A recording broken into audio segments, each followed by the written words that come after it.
We are in Washington, D.C. We are sitting down with the Vice President himself. You're officially inside of the Vice President's ceremonial office. It's very fancy, full of history. So this is Al Gore, Joe Biden, Mike Pence, Eisenhower, who I think he signed it when he was president, Dan Quayle, George Bush, Truman right there in the middle, Cheney. It's sort of a coming home for the two of us in a way, in that it was 9 years ago that I went out to Ohio and interviewed back then just a regular old J.D. Vance. Have you been surprised by how successful it's been? Yes. How could I not be? Right? Why do you think? I'm sitting here talking to Megyn Kelly. This is great.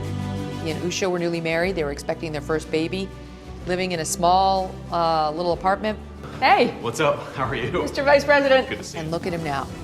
What a change in his life in just those 9 years. You're a long way from the holler. I'm a long way from the holler. That's right.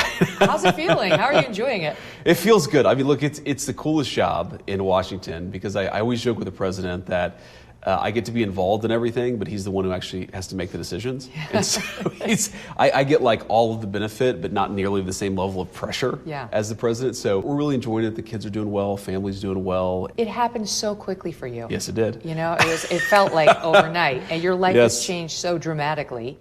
You know, when people ask me if I want to run for office, part of me wonders, like, do they think I just give off a used car salesman vibe? Don't you think it's more born of hope that you could be a real change agent? Yeah, no, I think that's the optimistic take on it. I'm very flattered when people ask me, and you never say never, but it's just not something that I think about doing right now. What do you think Mama would think of all this? Oh, man, I don't know. I ask myself that question a lot. I think she'd be amazed by it.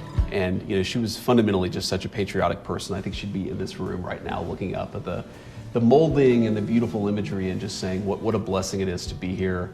But I think the thing that she would just most like about our life is the kids. Mama always just loved kids. She loved grandbabies. She loved how, you know, they were at 1 minute super caring and affectionate, at the other minute completely rebellious. As much as she'd be impressed by the pomp and the circumstance of the professional role, if Mama were alive right now, she'd probably be living with us and she'd be much more worried about the kids than anything I was doing at the White House. I feel like she could really, you know how Marco Rubio's got every role in the administration? Yeah.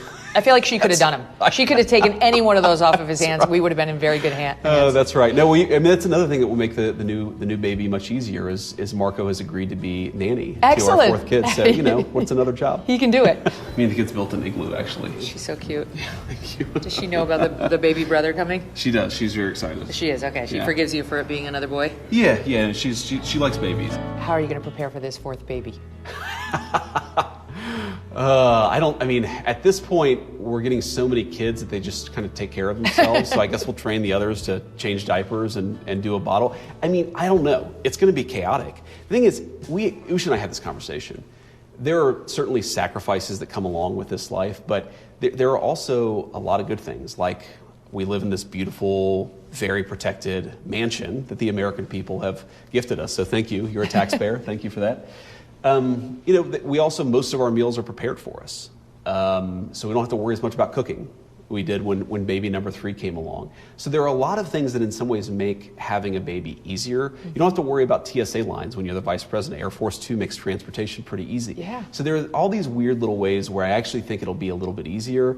It'll obviously be harder in some ways, but my attitude towards kids, I remember after we had Ewan, our oldest, I was like, what the hell have we gotten ourselves into? No more kids. And then we had a second, then we had a third, and now both of us are just like, what's one more? Whatever. Nothing's off limits. He went from subject to subject with ease. Think of our last vice president and how stilted she was on everything. To be very honest with you, I do believe that we should have rightly believed, but we certainly believe that certain issues are just settled. Her weird transgressions into Venn diagrams and burdens. A lot of people will relate to this. You know, I grew up in a neighborhood of folks who were very proud of their lawn. You know? Your point of knowing. I'm not even sure these two are like the same species. She's like an alien being who doesn't totally understand the English language. I can imagine what can be and be unburdened by what has been. You know? I miss her. I'm not going to lie. I kind of hope she gets the nomination and that we get to see those two debate. Gavin Newsom, he's been everywhere. Vogue really loves him. I don't know if you saw the Vogue piece on him. I don't make it a habit to read Vogue or to read about Gavin Newsom. I kid you not. This is the lead line of their piece. Let's get this out of the way. He's embarrassingly handsome. His You're hair kidding me. seasoned with silver. At ease with his own eminence. Ardent, energetic, a glimmer of optimism in his eye. Kennedy-esque. Do you expect Vogue to give you this same treatment when you sit down with Just them, Mr. Vice completely President? unbiased reporting.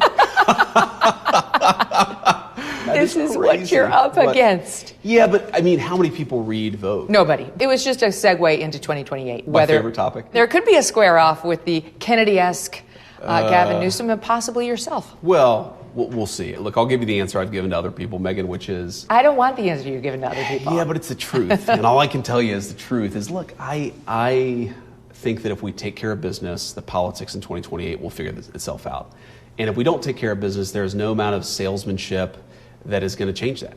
You just got to actually do a good job at the job that we have right now. And I think the American people, hopefully in 2, 3, 4 years, say, you know what, we want another term. We don't want to go back to the crazy woke Democrats. We want to double down on reinvesting in America, on rebuilding the American middle class. I think that it would be very bad for the American people if I woke up every day and thought to myself, how do I maximize my chances in 2028? Because sometimes the answer to that question, in fact, probably most of the time, is going to be a little bit different than how do I maximize the chances of giving the American people a win? I got to focus on this job or I'm going to hurt a lot of people who really depend on me. Can I just ask you about the personal considerations that go Sure. into it? You're expecting a fourth baby. Yes. You have a young, vibrant, very smart and successful wife. Yeah. Who had a big career before you guys got here. Sure. So what will factor into whether you actually do run? Oh, I mean, a huge factor. Look, if we ever have that conversation seriously, it's, you know, do the kids actually want to do it? Do they like this?